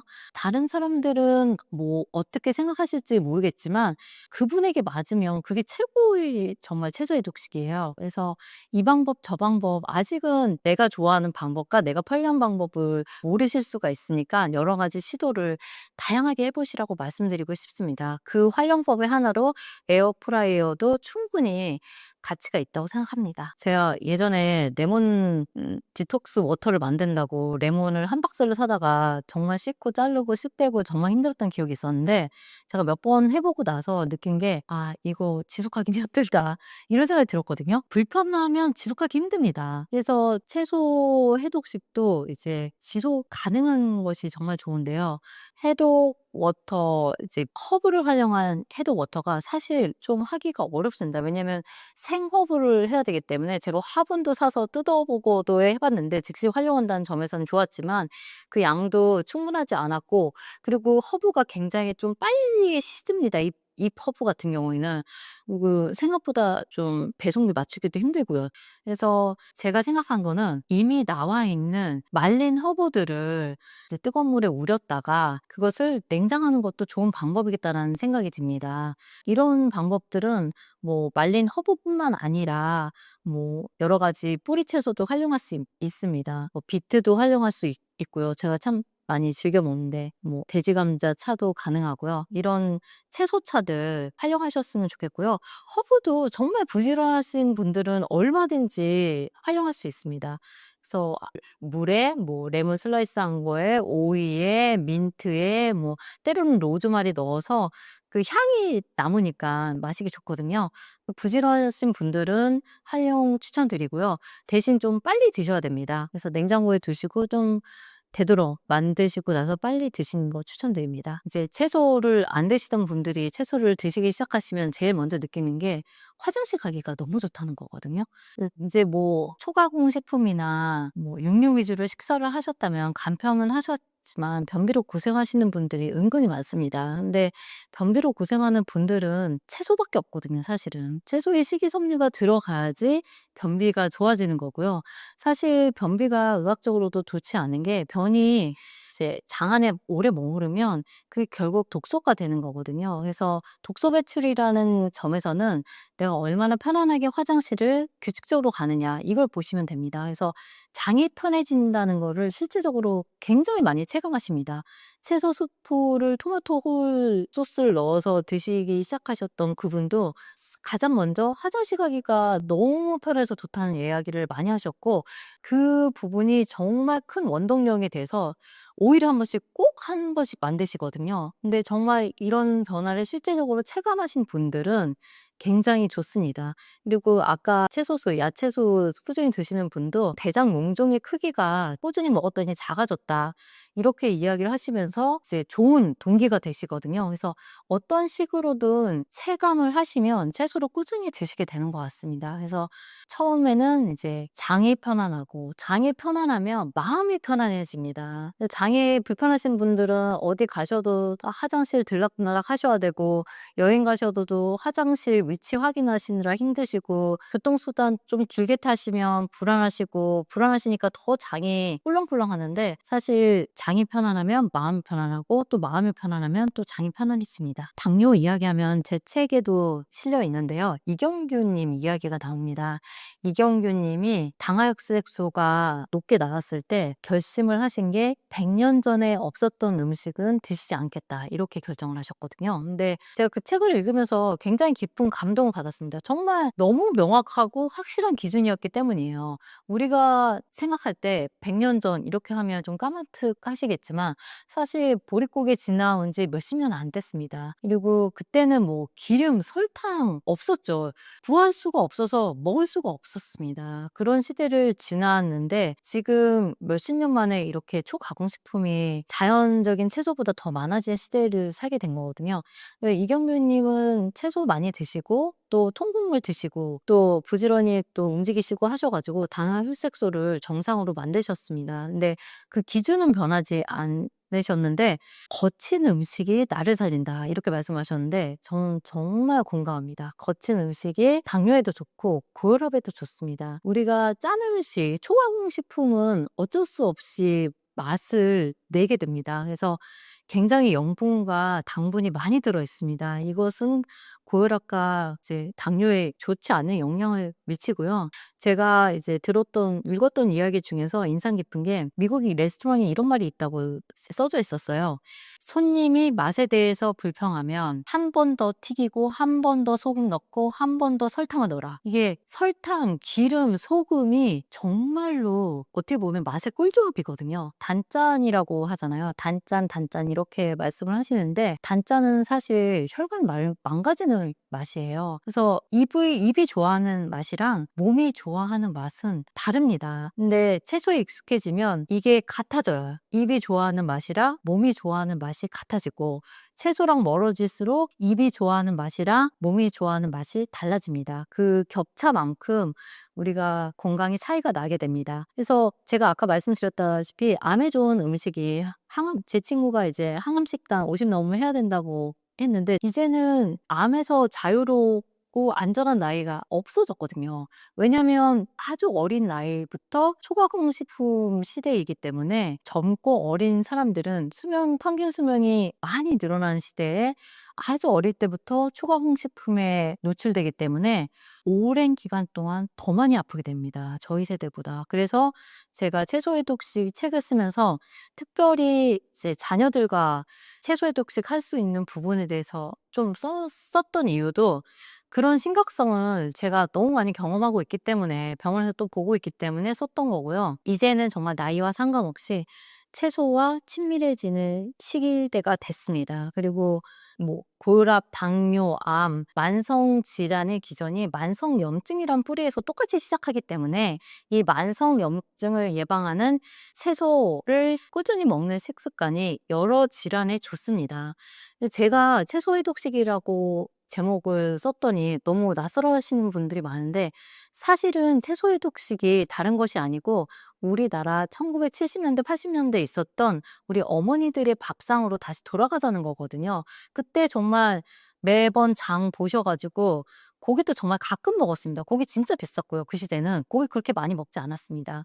그리고 매 끼니 정말 된장국, 통곡물 그리고 나물 반찬 해셔서 우리들을 먹이셨어요. 근데 정말 대가를 바라지 않는 집밥이야말로 생명을 기르는 일이라고 일본의 한 학사분이 말씀하셨는데 저는 그 부분에 너무 동감하고 지금은 세계적인 한식화 붐이 불면서 사찰 음식이 엄청 인기가 있어졌지만 이제 정말 한 스님께서 말씀하신 것처럼 60년대, 70년대든 정말 일반 가정식이랑 사찰 음식이랑 오신채 안 쓰는 거 외에는 크게 차이가 없었거든요. 그때는 진짜 고기가 비싸고 구하기도 어려워서 먹지를 못했습니다.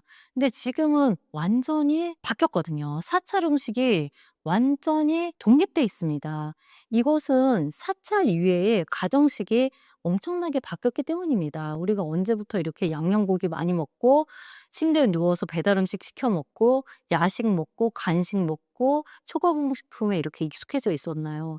저는 이런 빠른 시대적인 흐름이 빠른 만성 질환을 유발한다고 생각합니다. 예전에는 20대 암 흔하지 않았습니다. 제가 대학생 때만 해도 제 친구 어머니께서 유방암에 걸리셨다고 하셨을 때 너무 낯설어 가지고 깜짝 놀랐던 기억이 있거든요. 근데 제 주변에 지금 제 지인으로만 15명 이상이 유방암에 걸려 있습니다. 정말 놀랄 일이고요.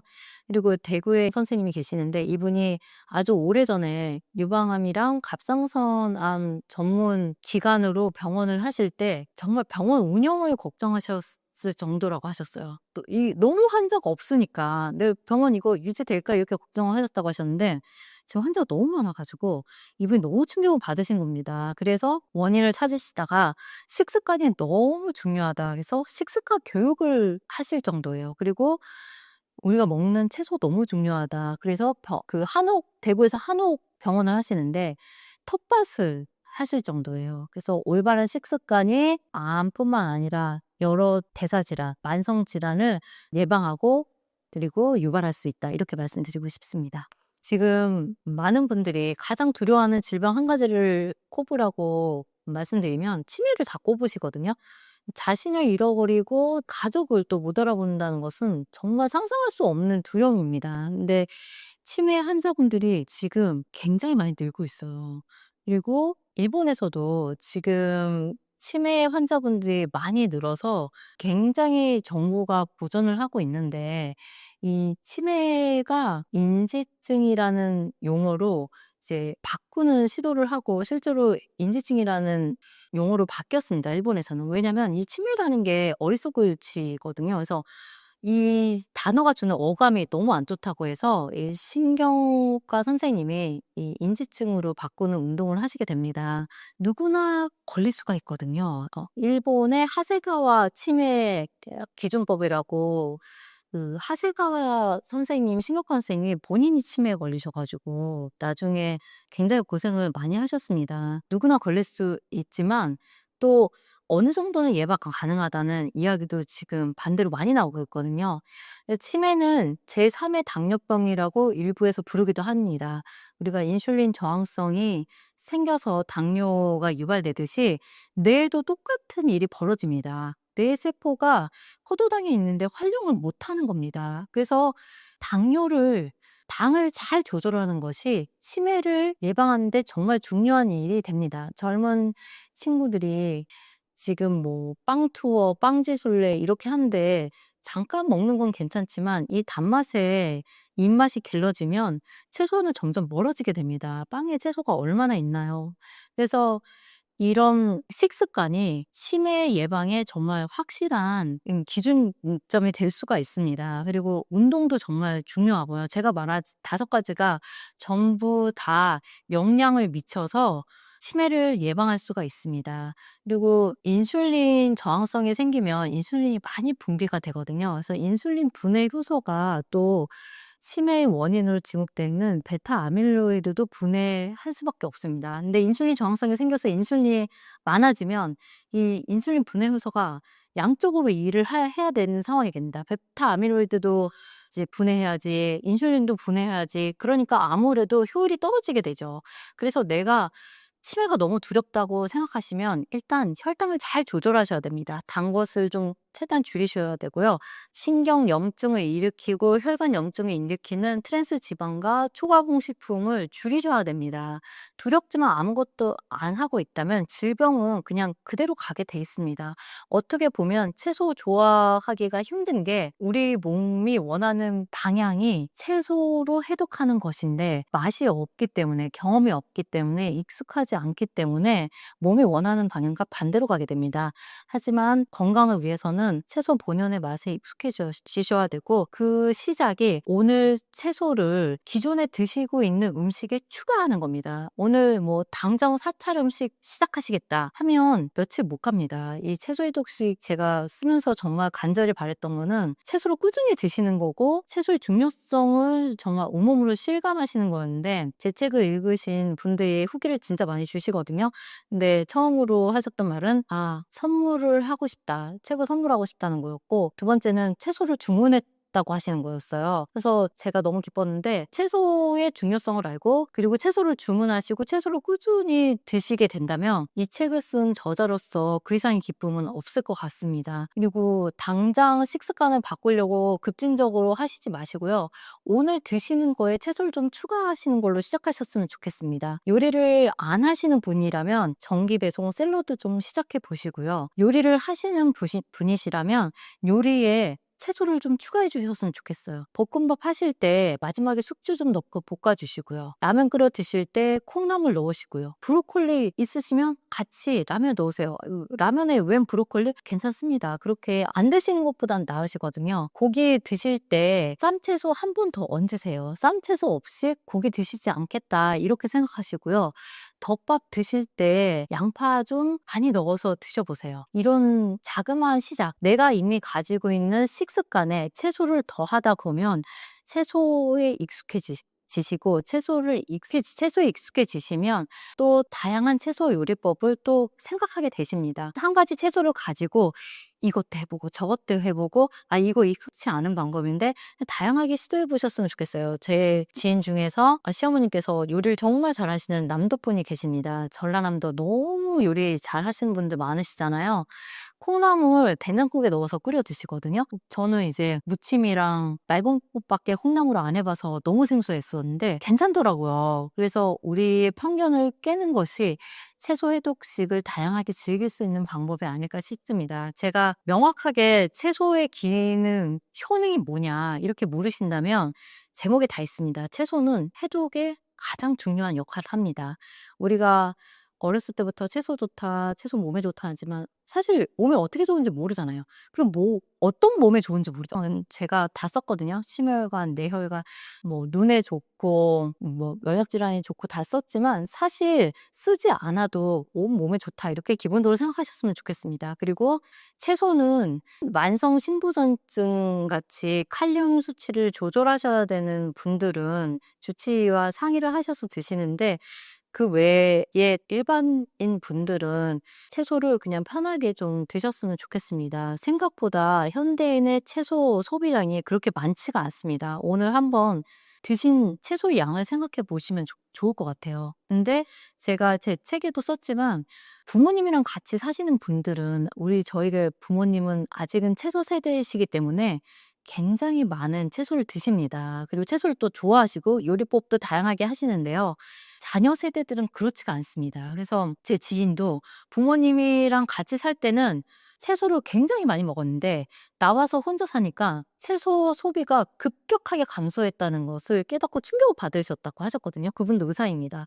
그래서 왜 채소를 이렇게 안 먹지? 이렇게 못 먹고 있지? 라고 보니까 다 배달 음식, 외식으로 이루어진 겁니다. 그래서 배달 음식, 외식은 채소 양이 그렇게 많지가 않습니다. 비빔밥 드시는 경우 생각하시면 채소가 메인이잖아요. 하지만 우리가 외식 때 비빔밥 잘 안 드시잖아요.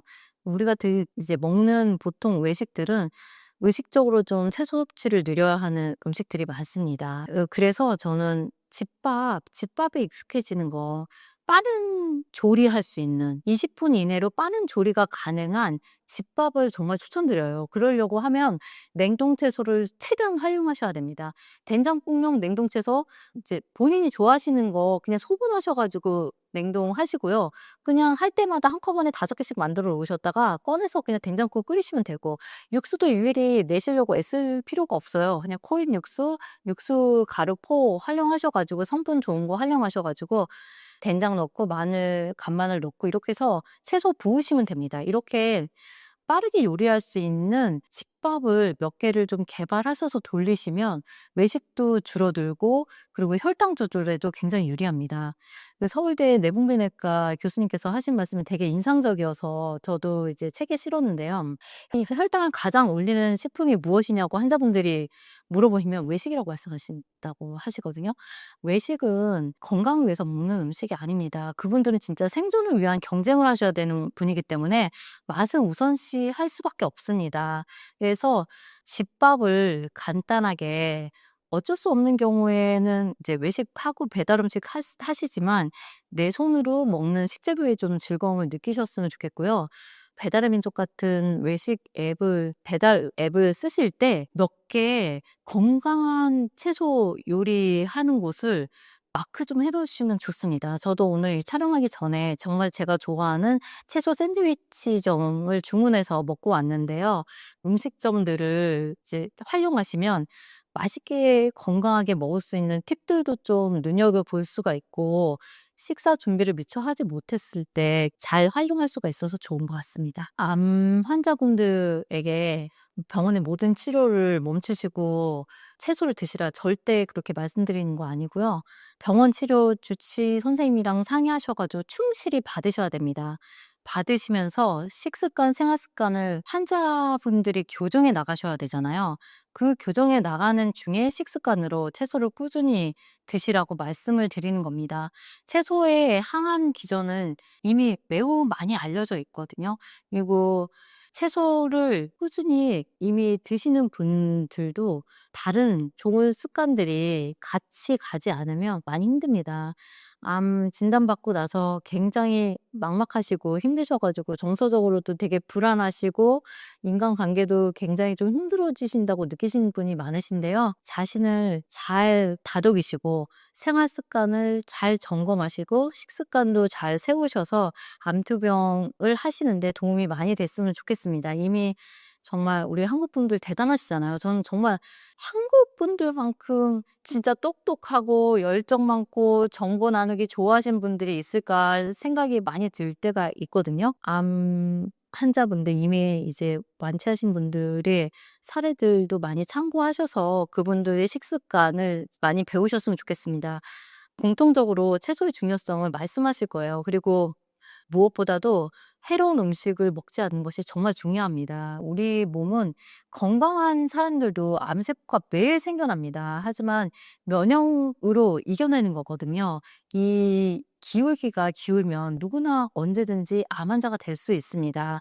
암 환자 분이시라고 낙담하시지 마시고 그냥 지금 건강한 분들도 언제든지 암 환자가 될 수 있기 때문에 같이 좋은 것들을 나누면서 지내신다고 생각하셨으면 좋겠습니다. 채소의 여러 성분 중에서 파이토케미칼이 탁월한 항암 효과를 내는 것으로 알려져 있습니다. 기전은 여러 가지로 알려져 있는데요. 첫 번째는 암세포의 비정상적인 성장을 억제하는 효과가 있습니다. 암의 특징은 정상세포처럼 신호를 받고 성장을 멈추는 게 아니라 무한등식하는 특징이 있거든요. 이런 것을 채소의 파이토케미칼이 억제하고요. 그리고 DNA, 손상된 DNA를 복구하는 역할도 합니다. 그리고 암은 끊임없이 혈관을 만들어서 영양분을 끌어오면서 무한증식하게 되는데 이런 신생혈관, 새로운 혈관을 만드는 것도 억제합니다. 그리고 암세포가 스스로 자멸하도록 유도합니다. 그리고 면역세포를 활성화해서 면역세포가 암세포를 잘 제거하도록 돕습니다. 장 환경도 좋게 함으로써 독소의 물질도 배출을 잘 하게 하고요. 그리고 독소 물질도 제거하게 됩니다. 정말 너무 힘들죠. 제 책에도 이제 예가 있는데요. 갱년기 어머니와 이제 아버지와 중2의 남동생 이야기가 나옵니다. 근데 중2 남동생이 사춘기니까 너무너무 이제 어머니를 힘들게 하는 겁니다. 근데 어머니는 또 갱년기니까 열이 오락내리락 한다고 하시죠. 아버지도 그 나이 정도 되시면 호르몬 변화가 있으셔 가지고 쉴 새 없이 말을 하시면서 드라마 보시면서 그렇게 많이 우시거든요. 그래서 집이 하루도 조용할 날이 없다고 하는 겁니다. 그러면서 어머니랑 이제 중2 남동생이 계속 부딪히는데 어머니가 급기야 "갱년기가 이기나 사춘기가 이기나 어디 한번 해 보자."라는 말씀까지 하셨거든요. 근데 이 갱년기가 정말 불편한 것 중에 하나가 안면홍조입니다. 이 열감 때문에 불편해하시는 분들이 굉장히 많은데 채소가 이 열감, 안면홍조를 굉장히 낮춘다는 연구 결과가 꽤 많이 나와 있습니다. 그래서 식습관으로 그 홍조를 조절할 수 있다는 굉장히 의미 있는 결과들이 있고요. 채소나 콩에 있는 식물 에스트로겐이 에스트로겐 수용체에 결합해서 에스트로겐이 많을 때는 항에스트로겐 효과를 내고요. 반대로 낮을 때는 에스트로겐 효과를 낸다는 결과가 있습니다. 채소의 여러 성분들이 또 넘쳐나는 에스트로겐을 또 내보냄으로써 에스트로겐의 균형을 맞춘다는 연구도 있습니다. 채소는 호르몬의 균형을 맞춰주는 역할을 합니다. 그래서 갱년기 때 호르몬 변화를 많이 겪으시면서 여러 가지 감정의 변화와 신체적 변화를 겪으시는데, 어머님들이 채소를 지속적으로 꾸준히 드시는 게 갱년기 증상들을 완화하는 데 많은 도움이 됩니다. 지금 봄인데 지금 이 촬영하는 시기가 4월 말이거든요. 5월은 계절의 여왕이라고 하지만 4월은 정말 나물의 계절입니다. 그래서 제가 이 촬영하기 전에 한살림 잠깐 들려서 여러 가지 채소들을 사 가지고 왔었는데, 너무너무 다양한 봄나물들이 많이 나와 있었어요. 그래서 봄나물 어떤 것이 있는지 잘 체감이 안 되시는 분들은 일반 슈퍼 말고 한살림 한번 방문하셔 가지고 갖가지 나물 채소들을 좀 보셨으면 좋겠습니다. 제 지인 중에 한 분 어머니가 옛날에는 정말 슈퍼에 다양한 채소들이 많고 산나물들이 많이 나와 있었는데, 요즘은 좀처럼 종류를 많이 발견하기 어렵다, 이런 이야기를 하셨습니다. 저도 공감을 진짜 많이 했고, 사람들이 익숙한 뭐 취나물 뭐 이 정도, 이렇게 도라지 뭐 고사리, 비빔밥에 들어가는 그런 나물 위주로 슈퍼마켓에 채소가 구성되어서 아쉬운 적이 많았었거든요. 근데 요즘 4 월에 한살림 가 보시면 너무 다양한 채소가 있고 요리법이 궁금해지는 채소들도 있습니다. 다양하게 맛을 좀 보셨으면 좋겠습니다. 봄철에 정말 요리하기 좋은 게 된장국이랑 제철 나물인 것 같습니다. 그래서 저는 좀 이 나물 저 나물 요리법도 좀 달리 해 보고 양념 비율도 달리 해 보고 했었는데 정말 힘들더라고요. 그래서 제가 그냥 하나를 통일했어요. 백간장은 정말 잘 나와 있더라고요. 그래서 백간장 특징이 나물에 써도 색이 변하지가 않아요. 맑은 국에 써도 변하지가 않아서 저는 애용하고 있는데, 쓰셔 가지고 비율도 그냥 간단하게 있어요. 백간장, 참기름, 간마늘, 깨, 이렇게 1 대 1 대 1 대 1 숟가락으로, 밥 숟가락으로 계량해 가지고 그냥 모든 채소를 찌거나 삶거나 해서 이제 묽게 짠 다음에 그냥 이걸로 두릅니다. 그리고 제가 추천드리고 싶은 또 양념으로 쓸 만한 게 화이트 발사믹입니다. 화이트 발사믹이 굉장히 비싸서 양념으로 팍 쓰기 힘든데, 좀 싼 화이트 발사믹이 있거든요. 그래서 거의 4병 사면 한 병에 8,000원 정도로 살 수가 있는데, 이거는 새콤달콤하게 양념하니까 너무 좋습니다. 그래서 저희가 뭐 도라지 무침이라든지 오이 달래 무침 할 때 새콤달콤한 맛을 내야 되잖아요. 그러면 저는 이제 참기름을, 아까 얘기한 양념에서 참기름을 빼고 화이트 발사믹을 굉장히 많이 넣거든요. 그래서 좀 채소에 적셔 놓으면 채소에 그 맛이 들어가서 설탕과 식초를 쓰셨을 때보다 훨씬 풍미가 좋고 맛이 좋아요. 그래서 저는 화이트 발사믹도 부엌에 놓고 좀 쓰시면 나물 하시는 데 도움이 많이 될 것 같다는 생각이 듭니다.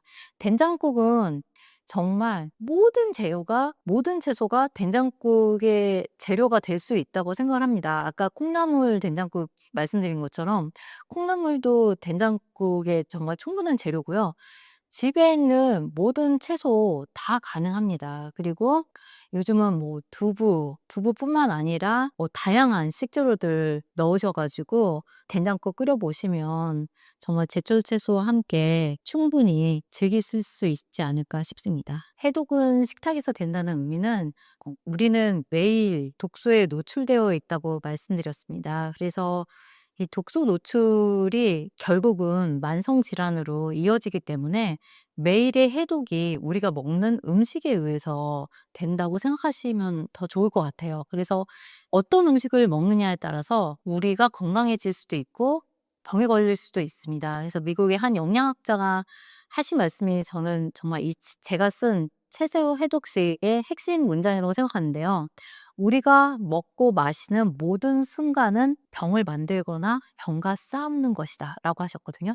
근데 정말 저희 책의 주제를 한 문장으로 압축해서 잘 말씀해 주셨고, 우리가 먹는 음식, 사실 뭐 살을 빼기 위해서 다이어트를 하신다거나 뭐 여러 가지 목적이 있지만 가장 중요한 목적은 죽는 날까지 우리 몸을 건강하게 끌고 가야 되는 거거든요. 근데 어떤 여행지를 가시더라도 여행 계획을 짜시잖아요.